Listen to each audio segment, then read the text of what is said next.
Paramedical hub channel में आप सभी बच्चों का स्वागत है।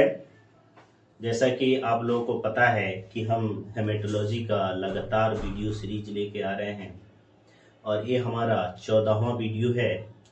पिछले क्लास में हमने हेमेटोलॉजी का इम्पोर्टेंट टॉपिक डिस्कस किया था और उसमें इस्तेमाल होने वाले यूज होने वाले मेडिकल टर्म के बारे में हमने बताया था और वो टर्म था हेमेटोपोइसिस। और हेमेटोपोइसिस से संबंधित जितने भी टर्म थे उस सभी को हमने एक्सप्लेन किया था।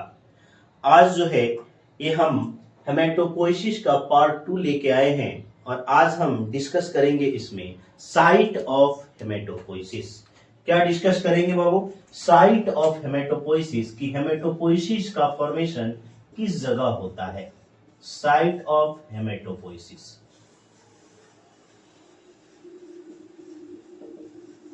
यानी दुनिया में जितनी भी चीजें हैं जिसका प्रोडक्शन हो रहा होता है, जो कहीं ना कहीं बन रहा होता है, या आप डेली लाइफ में जो भी चीजें इस्तेमाल करते हैं, जैसे तेल इस्तेमाल करते हो, साबुन इस्तेमाल करते हो, उसके लिए कहीं ना कहीं फैक्ट्री जरूर होगी और वहां वो बन रहा होगा। उसी तरीके से हमारे बॉडी में किसी चीज का फॉर्मेशन होता है, वो कहीं ना कहीं किसी सेल से, किसी टिश्यू से, किसी ऑर्गन से बन रहा होता है। इसके बारे में आज हम जानकारी लेंगे कि हेमेटोपोइसिस की फॉर्मेशन, यानी हेमेटोपोइसिस का मतलब होता है formation of blood cell. Blood cell में 3 ब्लड सेल होते हैं, WBC, RBC and platelet. 3 type के ब्लड सेल होते हैं और तीनों का फॉर्मेशन कहां से होता है इसके बारे में आज हम जानकारी प्राप्त करेंगे। देखो, सबसे पहले देखो हमारे बॉडी में, हमारा बॉडी जो है जब हम माँ के पेट में गर्भ में रहते हैं तब से लेकर और मरते दम तक जो है हमारा बॉडी कुछ न कुछ हमारे बॉडी में चेंजेस आते रहता है। एक समय रहता है कि हमारा बॉडी जो है ग्रो कर रहा होता है, डेवलप कर रहा होता है। एक समय आता है कि डेवलप करने के बाद रुक जाता है और डेवलप करने और रुकने के बाद धीरे धीरे बॉडी जो है एजिंग होती जाती है, यानी धीरे धीरे शरीर जो है कमजोर होता जाता है और फाइनली डेथ तक पहुंच जाता है। उसी तरीके से सबसे पहले शुरुआत करेंगे कि जब हम गर्भ में रहते हैं, मां के पेट में रहते हैं, तो हमारे अंदर यानी जो वो बेबी का टुकड़ा रहता है उसके अंदर ब्लड का फॉर्मेशन कहां से रहता है, तो उसके बारे में देखो। सबसे पहला जो अगर मैं बात करूं, नंबर 1 कि भाई 3 वीक टू 3 मंथ, यानी 3 वीक टू 2 मंथ की बात करते हैं। 3 वीक से लेकर 2 महीना के बीच में, ये क्या है? जेस्टेशन पीरियड है। इसको बोलते हैं जेस्टेशन पीरियड। जेस्टेशन पीरियड उसको बोलते हैं जब मां के पेट में बेबी यानी जाइगोट रह जाता है, वहां से लेकर और बर्थ होने तक का समय जेस्टेशन पीरियड कहलाता है। ठीक है, तो ये जेस्टेशन पीरियड है 3 वीक से लेकर और 2 मंथ के बीच में ब्लड का फॉर्मेशन यॉल्क सैक द्वारा होता है। किसके द्वारा? यॉल्क सैक द्वारा। अब ये यॉल्क सैक क्या है इसके बारे में आपको जानकारी लेनी पड़ेगी। सबसे पहले आपको पता है कि जब आपको पता है कि मेल के अंदर से एस्पर्म, क्या मेल के अंदर एस्पर्म होता है, प्लस फीमेल के अंदर से क्या आता है? फीमेल के अंदर से ओवम आता है। क्या आता है? ओवम। दोनों एक प्रक्रिया द्वारा मिलते हैं और ये दोनों अगर मिल जाए तो उस प्रक्रिया को हम फर्टिलाइजेशन बोलते हैं। क्या बोलते हैं? फर्टिलाइजेशन। अभी फर्टिलाइजेशन, आफ्टर फर्टिलाइजेशन क्या होता है? जाइगोट का निर्माण होता है। और ये जाइगोट क्या है? एक सेल का जो है हमारे मतलब मदर के यूट्रस के अंदर एक सेल का जो है उस समय जीवन की उत्पत्ति हो रही होती है और एक सेल जो है वही एक सेल आगे डेवलप करके जो है एक बेबी का निर्माण होता है। ये जाइगोट एक सेल का है, आगे चल के 2 सेल का बनता है, 2 सेल के बाद ये 4 सेल का बनता है, 4 सेल के बाद ये 8 सेल का बनता है और 8 सेल के बाद ये 16 सेल का बनता है, यानी 8 सेल के बाद ये 16 सेल का बनता है और 16 सेल्स के बाद ये 32 सेल का बनता है। ऐसे डेवलप होता जाता है। धीरे धीरे जब ये डेवलप होता है तो यॉल्क सैक का निर्माण होता है। और यॉल्क सैक क्या है? हमारे बॉडी में, यानी जब मां के पेट में गर्भ में बच्चा रहता है उस समय सबसे पहला मेम्ब्रेनस ऑर्गन है। क्या है? सबसे पहला अगर मैं बोलूं मेम्ब्रेन है, एक लेयर है। क्या है, सबसे पहला बनने वाला मेम्ब्रेन कौन सा होता है, यॉल्क सैक, और इसी के द्वारा ब्लड का फॉर्मेशन होता है। इस बात को याद रखिएगा, क्लियर है। यॉल्क सैक के और भी बहुत इंपॉर्टेंट रोल है, उसको मैं आप लोगों को बता देता हूं, ठीक है। यॉल्क सैक जो है मां के पेट में बेबी को न्यूट्रिशन प्रोवाइड करता है, प्रोवाइड न्यूट्रिशन, क्या करता है, प्रोवाइड न्यूट्रिशन टू बेबी, यानी बेबी को न्यूट्रिशन प्रोवाइड करता है। आगे मैं यॉल्क सैक की बात करूं, एक और इंपॉर्टेंट फंक्शन है कि आगे यॉल्क सैक प्रोड्यूस होके क्या बनाता है, तो आगे ये डेवलप होके एक्चुअली जो है दो तीन चीज का निर्माण करता है। यॉल्क सैक किस चीज का प्रोडक्शन करता है या प्रोड्यूस करता है, इसके बारे में आप समझ लिए। यॉल्क सैक ब्लड सेल का फॉर्मेशन करता है, आगे चल के ये क्या करता है, अम्बिलिकल कॉर्ड बनाता है, और अम्बिलिकल कॉर्ड के साथ रिप्रोडक्टिव ऑर्गन का भी निर्माण करता है। ये तीन चीज मुख्य रूप से ये फॉर्मेशन आगे चल के करता है, यॉल्क सैक से होता है। ये बात की जानकारी आपको होनी चाहिए। जब मां की पीठ में, यानी दूसरी अगर मैं बात करूं, एक बार आप लोग इसका स्क्रीनशॉट ले लीजिए और आगे जो है मैं बताता हूं कि दूसरा पोजीशन क्या आएगा जहां ब्लड का फॉर्मेशन होगा, ठीक है।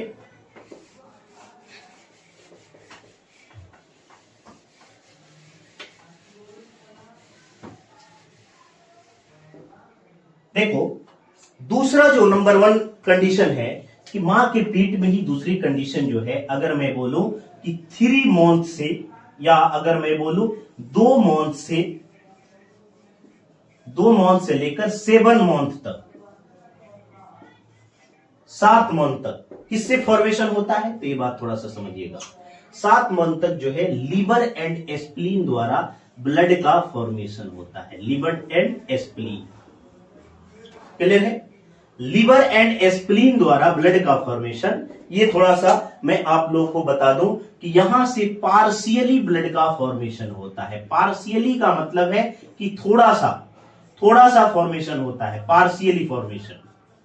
तो भाई कोई और भी अंग होगा उस समय जहां से फॉर्मेशन हो रहा होगा, थोड़ा सा यहां से फॉर्मेशन होता है, तो ज्यादा कहां से होता है, थोड़ा सा ये भी ध्यान दे दीजिएगा कि भाई जब 3 मंथ से एबव, या अगर मैं बोलूं आफ्टर 3 मंथ, क्या है, आफ्टर 3 मंथ, 3 मंथ के बाद जो है फॉर्मेशन बोन मैरो से होने लगता है। क्या होता है, बोन मैरो से होने लगता है। और बोन मैरो से होता है फुल्ली फॉर्मेशन, और पार्शियली 7 महीना तक लीवर और स्प्लीन से भी फॉर्मेशन होता है। इस बात की जानकारी याद रखिएगा। अलग अलग बुक में कॉन्ट्राडिक्शन है, ये भी मैं आप लोगों को बता दिया। आगे मैं आपको बताऊं कि भाई जब चौथा कंडीशन आता है, न्यू बॉर्न बेबी होता है, यानी बेबी का जब जन्म हो जाता है उस समय ब्लड का फॉर्मेशन कहां से होता है, न्यू बॉर्न बेबी। तो न्यू बॉर्न बेबी में ब्लड का फॉर्मेशन जो है, आपको जानकारी दे दूं कि उस समय भी बोन मैरो से ही होता है, बोन मैरो। अगर मैं 5वें नंबर की बात करूं, जब बच्चा चाइल्ड यानी चिल्ड्रेन रहता है, चिल्ड्रेन से लेकर children, adult and old age, तीनों की बात करूं, ओल्ड एज, तो उस समय भी फॉर्मेशन जो है बोन मैरो से हो रहा होता है। यानी अगर मैं बोलूं कि 3 महीना के बाद, 3 महीना से लेकर मरते दम तक ब्लड का फॉर्मेशन बोन मैरो से होता है, इस बात की याद रखिएगा। और 2 से 7 महीना के बीच में लिवर एंड स्प्लीन से भी फॉर्मेशन होता है, बट पार्शियली होता है, ये आपको शर्त रखी गई है, ठीक है। आपको इतनी बातें समझ में आई होगी। एक बार स्क्रीनशॉट ले लीजिए, मैं आगे बात करता हूं।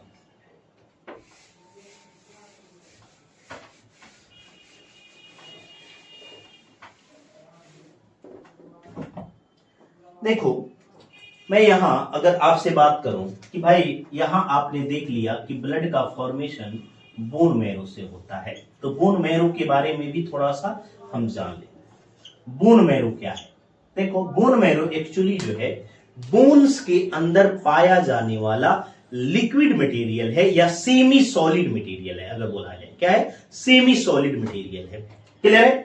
और ये जो है बोन मैरो, दो टाइप के बोन मैरो कहां होते हैं, तो बोन्स के अंदर होते हैं। अगर मैं एक बोन्स बनाऊं और बोन्स के अंदर क्या होते हैं, तो बोन्स के अंदर बोन मैरो आपको अवेलेबल होते हैं। इसके अंदर बोन मैरो क्या होते हैं, भरे होते हैं। और ये बोन्स मैरो दो टाइप के होते हैं, एक को बोला जाता है रेड बोन मैरो और दूसरे को बोला जाता है व्हाइट बोन मैरो।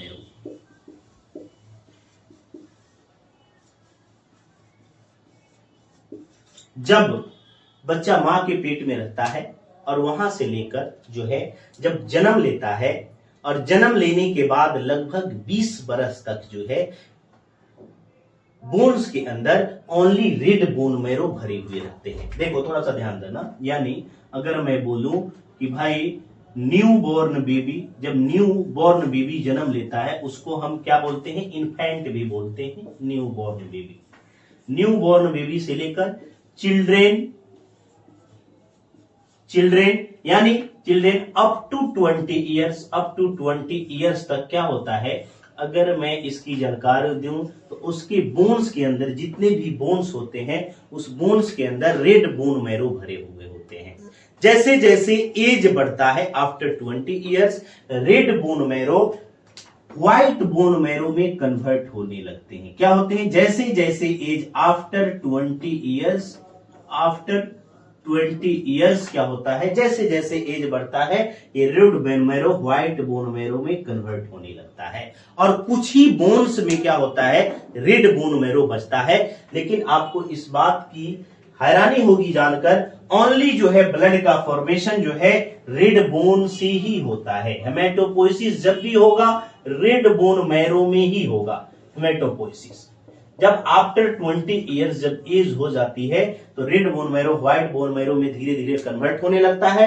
और व्हाइट बोन मैरो में यानी कुछ ही बोन्स बचते हैं लास्टली 40-50 एज तक जाते जाते, जिसमें बोन मैरो के अंदर रेड बोन मैरो होता है। यानी अगर मैं बोलूं कुछ जैसे मेम्ब्रेनस बोन्स है उसमें रेड बोन्स मैरो बचे होते हैं। जैसे मैं आपको बात करूं जितने भी लॉन्ग बोन्स हैं जैसे ह्यूमरस हो गया, फीमर हो गया, इलियक हो गया, अगर मैं आपको बात करूं एस्कल का बोन्स हो गया यानी वर्टिब्रल कॉलम का बोन हो गया, इन सभी में रेड बोन मैरो बचे होते हैं। और ब्लड का फॉर्मेशन उस समय यानी after 40 years, after 50 years, after 60 years यही कुछ बोन से ब्लड का फॉर्मेशन होने लगता है। लेकिन अगर मैं बात करूं कि आप हैंड का बोन अगर लेंगे, हाथ का बोन्स अगर मैं बात करूं, फ्लेंजेस का बोन लेंगे, इन सभी में व्हाइट बोन मैरो डिपोजिट हो गया रहता है। चलिए आप लोगों को इस बात की समझ हुई होगी कि ब्लड का फॉर्मेशन यानी ब्लड सेल्स का फॉर्मेशन कहां से होता है। तो हमने बताया कि मेनली